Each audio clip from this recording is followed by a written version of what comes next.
Hola, buenas tardes. Vamos a ver un video relativamente breve también, donde seguiremos planteando algunas cuestiones normales de proyecto que a veces eh, generan un espacio de reflexión sobre si lo que hacemos habitualmente está ok o hay que rever alguna cosita. Supongamos que estamos desarrollando la estructura de un edificio de departamentos sencilla como la que vemos en los dibujos y dentro del desarrollo de la estructura de hormigón armado de un edificio como este, desde las fundaciones hasta el coronamiento, tenemos diferentes tipos de elementos: columnas, vigas, losas, tabiques, fundaciones, y en el nivel superior es usual colocar el tanque de agua elevado de abastecimiento, de agua potable, de abastecimiento y contra incendios. En este caso así se previó, es un tanque de agua elevado de dimensiones habituales, en hormigón armado, y la pregunta que nos vamos a hacer en este video es: ¿con qué código o reglamento vamos a diseñar el tanque de agua elevado de 120 metros cúbicos de este edificio de departamentos?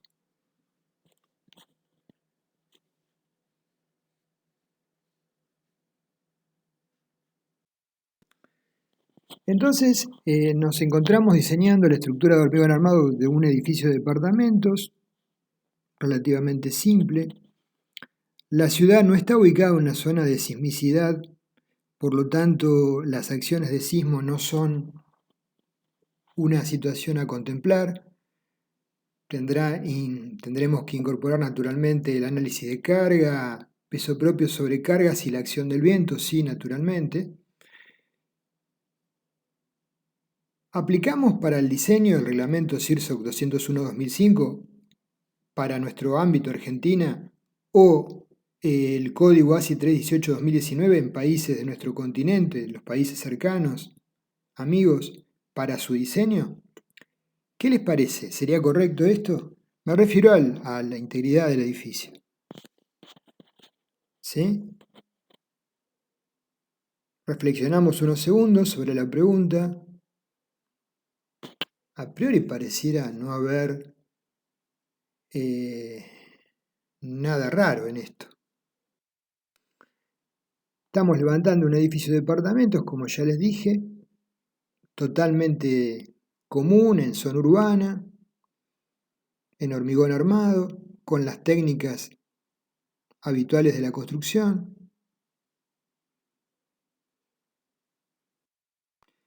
En general, para los distintos elementos estructurales que lo componen, aplicar en nuestro ámbito el CIRSOC 201-2005 hasta tanto se apruebe el 201-2024, o en países amigos que estén sobre la base del código ASI 318-2019, que son la mayoría de los países latinos, salvo Brasil, sí sería lo correcto, ¿sí? Ahora la pregunta es: lo correcto para las fundaciones, para las columnas, para las vigas, para las losas, para los tabiques. La pregunta es: ¿también es correcto aplicarlo para el tanque de almacenamiento de agua elevado? Para responder esta consulta que nos estamos haciendo, o que alguien nos hace, vamos a recordar algunas ideas muy rápidamente. El reglamento CIRSOC 201-2005 o el ASI 318-2019 generan diseños para cargas mayoradas que, en función de las combinaciones de carga usuales y los coeficientes de reducción usuales para rupturas dúctiles, el nivel de tensión que tendrían las armaduras para cargas de servicio de las armaduras traccionadas, el nivel de tensión para el nivel de cargas de servicio, por ejemplo, para un acero ADN 420, estaría en el orden de 260 a 280 megapascales. ¿Sobre qué supuesto estimábamos este valor? ¿sí?, que estoy mencionando recién. ¿Lo recuerdan? Lo vimos oportunamente en flexión. Bueno, haciendo un análisis global de seguridad, un coeficiente global de seguridad que no es muy preciso, pero gamma D es el coeficiente de ponderación de D por D, más gamma L el coeficiente de ponderación de L por L, sobre phi el factor de reducción, podríamos estimar un coeficiente de seguridad global. Entonces, haciendo un análisis de carga para una losa, tendríamos los siguientes componentes: peso propio, losa, contrapiso, carpeta, piso, cielo raso aplicado. No consideramos acá mampostería prorrateada, ¿sí? Y la sobrecarga de uso, porque es un edificio de departamentos, es de 200 kilos por metro cuadrado para el local en estudio. Por lo tanto, la situación de carga no mayorada, S es D más L, 680 kilos por metro cuadrado. Y analizando una combinación típica de cargas mayoradas, 1,20 de D más 1,60 de L, nos da 896 kilos por metro cuadrado. Quiere decir que ¿qué participación tendría aproximadamente D sobre el total S? Un 70%. ¿Sí? Un 70% sería D y un 30% sería la sobrecarga L.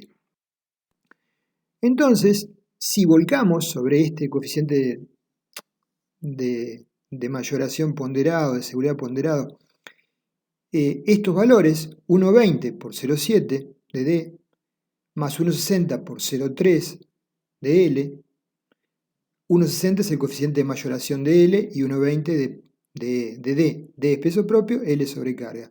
Dividido 0,9 porque es una rotura dúctil, las losas, las vigas, nos da un valor algo menor a 1,5, 1,467, 1,46. Dividido 420 por 1,46 nos va a dar un valor cercano a 280 megapascales. ¿Sí? Por eso mencionamos el valor anterior.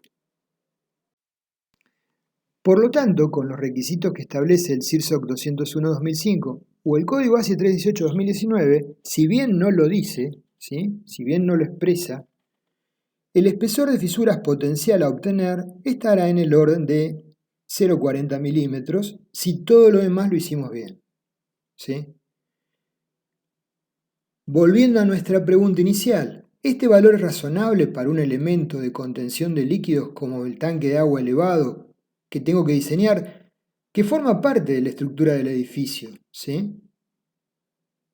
Antes de volver a intentar dar una respuesta, vamos a repasar lo que decía el ASI 224. Nos establecía, en función de las condiciones de posición, anchos tolerables de fisura. Y si vemos el último renglón, para estructuras de contención de agua, el ancho tolerable de fisura lo establece en 0,10 milímetros. Comité ASI 224. Entonces, realmente, acá se nos plantea naturalmente una inquietud. Parece que tenemos un problema, ¿sí? Entonces nos vamos a meter en el código ASI 318-2019 para ver si dice algo respecto del ámbito de aplicación de este tipo de elementos. Y en el artículo 149 dice, este reglamento no cubre el diseño y construcción de tanques y estanques. Y en el comentario se refiere a que uno puede consultar la bibliografía del Comité ASI 350, ASI 334, ASI 372. ¿Sí? Entonces, bueno, acá se está confirmando. El ASI 318-2019 no cubre este tipo de estructuras. Recordando lo visto en videos previos, el espesor de las fisuras es directamente proporcional a la tensión de tracción bajo cargas de servicio en las armaduras. Si esa tensión puede estar cercana a 270 o 280 megapascales, no voy a cumplir con los espesores de fisuras que me sugiere el ASI 224. Esto ya lo decía hace muchos años el profesor Jiménez Montoya en su clásico texto, ¿sí? Y lo vimos en un video anterior donde correlacionamos el espesor de fisuras con la tensión Fs para el nivel de cargas de servicio en las armaduras traccionadas. Entonces, volviendo a nuestra pregunta inicial, ¿bajo qué código o reglamento diseño nuestro tanque de agua elevado en hormigón armado del edificio que estoy dimensionando? Que en general me enfoqué para diseñar globalmente el edificio con el código ASI 318-2019 o con el reglamento CIRSOC 201-2005 o 2024. Lo que observo es que en el ASI 318-2019 me sugiere remitirme al ASI 350. ¿Qué les parece si lo vemos? Analizando el código ASI 350-2001 o el código ASI 350-2006, observamos que se logra que las armaduras traccionadas bajo el nivel de cargas de servicio trabajen a tensiones menores, que es lo que estoy buscando para hacer un mejor control de espesores de fisuras. ¿Cómo logramos esto? Lo vamos a analizar lo más rápidamente posible, teniendo en cuenta que el volumen del comité ASI 350 es equivalente al del ASI 318, ¿sí? Solamente nos vamos a referir al tema que tiene que ver con la fisuración. Comenzamos con el ASI 350-2001. El mismo utiliza para definir las solicitaciones mayoradas de diseño un coeficiente S, que lo llama factor de durabilidad ambiental. Es decir, que vamos a diseñar para cargas mayoradas iguales a U, las que obtenemos de las combinaciones de carga, que van a ser multiplicadas por un valor S. Y entonces obtendremos las armaduras no con U, sino con U sub S. ¿Sí? ¿Cuánto vale S? S para estructuras solicitadas a tracción por flexión vale 1,3. Para elementos comprimidos o comprimidos por flexión vale 1. Para estructuras como tensores solicitados a tracción directa o tanques cilíndricos, las láminas, 1,65. Y para el exceso de resistencia al corte tomado por la armadura para limitar el espesor de las fisuras de corte vale 1,3. Aclarando que el 1,3 se aplica al factor que permite determinar B sub S, que es la armadura requerida de estribos. Asociado con esto hay combinaciones de carga con factores diferentes del ASI 318-2019 y factores de reducción asociados que son los que vemos al pie, que también son distintos. Cuando trabajamos con un código tenemos que tomarlo en forma integral y no parcial. En la versión del código ASI 350-2006 hay cambios sobre cómo lograr el mismo efecto. En esta versión, el llamado coeficiente de durabilidad lo evaluamos de otra manera, pero con el mismo objetivo, que bajo las cargas de servicio, las tensiones en las armaduras traccionadas sean menores y permitan obtener valores de fisuras razonables. Asociado con este cambio en el enfoque de SD o coeficiente de durabilidad, se modifican también los valores de los factores de reducción y coeficientes de combinaciones de carga. En la obtención del coeficiente de durabilidad interviene también el grado de agresividad del medio ambiente, como lo vamos a ver a continuación. Les repito, estoy planteándoles los aspectos más conceptuales de estos dos códigos que tienen una extensión equivalente al código ASI 318.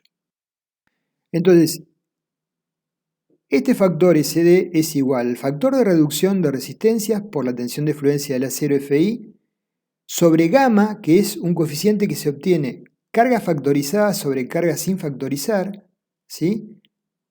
Por FS, que es la tensión en el acero para cargas de servicio, con las consideraciones que vamos a ver a continuación. SD vale 1 para cualquier elemento comprimido, porque no nos interesa mayorar las solicitaciones de elementos comprimidos, donde no va a dar origen a fisuras. Y los factores de reducción con los cuales trabaja son 0,9 para flexión, 0,75 para corte y torsión, 0,70 para columnas hunchadas, 0,65 para columnas a compresión simple y 0,9 para tracción. Son los mismos que utilizamos en el CIRSOC 201-2005. Veremos a continuación cómo determinamos FS. Para definir el coeficiente de durabilidad, la tensión FS incorporada en la expresión tiene que cumplir con estos requisitos. Si es originada por flexión, la tensión calculada en la armadura más cercana a la cara traccionada para condiciones de servicio no tiene que exceder 250 megapascales ni el valor expresado en la ecuación 1232 que están viendo. donde S es la separación entre baricentros de armadura consecutivos, ¿sí? dB es el diámetro nominal de la barra, y beta es el factor de amplificación del gradiente de deformaciones unitarias, tal cual lo vimos en vigas. C sería la distancia de la fibra extrema en compresión al eje neutro calculada bajo carga de servicio. Se puede considerar beta como simplificación igual a 1,2 para espesores mayores que 40 centímetros o 1,35 para valores menores, para no tener que realizar el cálculo en estado 2. Esto, límites de tensiones de la armadura de flexión para condiciones de agresividad media. Para condiciones de exposición ambientales severas, la tensión Fs para cargas de servicio de flexión no debe superar el valor que da la ecuación 1234, las variables son las mismas, sin necesidad de que sea menor a 115 megapascales para losas armadas en una dirección o 140 para losas armadas en dos direcciones. Si ustedes observan estos números, ya se darán cuenta que estos valores de Fs son bastante menores a los que mencionamos anteriormente.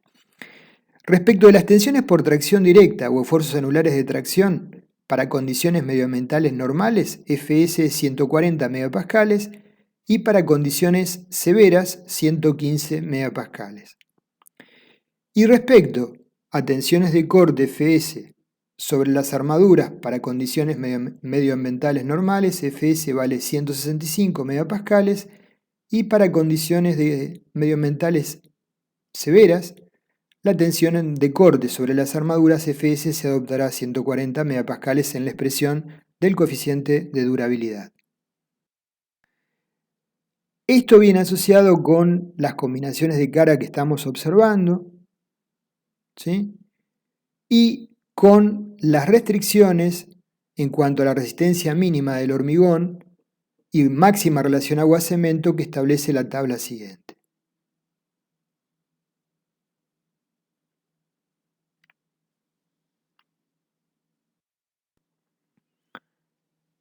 Bueno, estamos cerrando el video entonces. Tenemos nuestro edificio ubicado en una zona urbana, fuera de una zona sísmica, de hormigón armado, con elementos totalmente convencionales, bases aisladas o platea de fundación, como estamos visualizando en este esquema, columnas, vigas, losas, tabiques, tensores, puntales y el tanque de almacenamiento de agua elevado. A esta altura del partido pudimos responder la pregunta que nos hicimos al inicio. ¿Con qué reglamento o código diseñar el tanque de agua elevado, supongamos de 120 metros cúbicos? Bueno, evidentemente con el código ASI 318 no sería correcto. Simplemente es un espacio de reflexión que se los dejo para que ustedes lo evalúen, lo analicen, y esta es una estructura absolutamente frecuente en los diseños que abordamos. Saludos.